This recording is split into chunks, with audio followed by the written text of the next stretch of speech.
Here is the average business journey, okay? So you have the whole infrastructure setup period where you're getting your website ready, you're incorporating the company, getting your accounts up, blah, blah, blah. Then you have the exciting launch phase, like, woohoo, I'm here, buy my shit. And then you have, this is very similar to the Dan Priestley stuff Ryan just showed. And then you have basically the daily grind. Now, I would say at least 90% of all businesses never breach this daily grind bit. This is, what does he call it, the wilderness? Yeah. Yeah, so most people never get out of this part here. This is basically, most people end up buying themselves a job. They're spending 80 hours a week doing their business, which is great, but they're not working smart. They're just working hard, which is what your granddad always tells you to do, etc.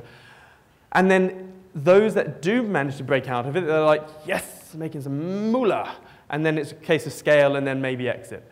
Exiting, but selling the business is where all the profit is, by the way. Or not in the setting up, running, or growing. The real money in business is when you sell the business. Think of any billionaire. They made their money when they sold their business or they IPO'd it. So that is the average business cycle, if you can get up there. If not, you're stuck down here. The trading journey is pretty similar, okay? Now, there's a whole lot of stuff, like we chatted earlier, that you need to do before you even place a trade, okay? So first of all, you need to know your why. There's no point to trading, learning how to trade because you just want to learn how to trade. There needs to be a reason why you're doing it. You need trading goals, like goals. And the thing is, it's all very well saying, I want to be a millionaire, etc., and have this pie-in-the-sky goal, which I highly encourage. By the way, if you don't have a goal where your closest friends and family don't laugh at you, your goal isn't big enough. Okay? And when you have that crazy-ass goal, you then need to put the realistic mini steps in place in order to achieve it. And then you need to hold yourself accountable. You need your yearly, quarterly, monthly, weekly, and daily targets. And also the habits, the daily, the hourly habits, if that. Habits get shit done.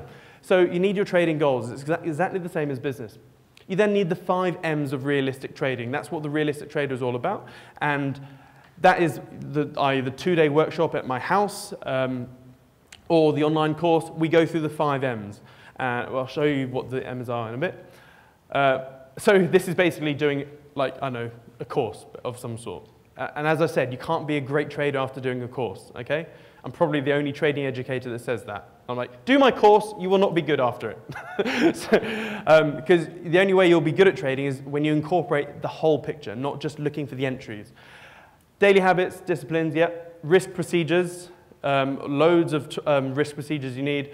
Logging software. If you treat anything like a hobby, guess what? You'll get hobby-like results. Treat it like a business, you'll get better results. And so you need, like, you wouldn't run a business without an accounting software or an accountant, would you? It's the same with trading. You need to log and journal every single trade you do, why you went in, why you exited, why you're being a muppet, everything.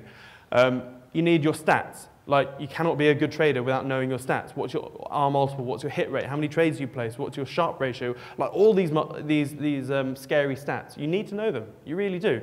And in business, it's no different than knowing what your profit is, your margin, your turnover, your cost per staff member. Yes? What logging software would you recommend? I use Trade Replay. It's really annoying because it's cool and it's also annoying. So 2 of my students, one of them had a degree in AI, and he was asking me, like, what's my biggest struggle or pain as a trader? I was like, software. Like, Excel spreadsheets don't cut the mustard, blah, blah. And there wasn't a proper solution out there. A few months later, he came back. I was like, have a little play with this software, Siam. I was like, okay. I get approached all the time with business ideas and whatnot. And I was like, oh, my God, this is a game changer. And he was like, how can I improve it? I basically told him everything he could improve. A couple of months later, he said, what about this? I was like, oh, my God, you've literally created the best trading logging software on the planet. And I helped him, like, say, right, you need to do this, this, this, this. Like, this should be an 8-figure business over the next 5 years.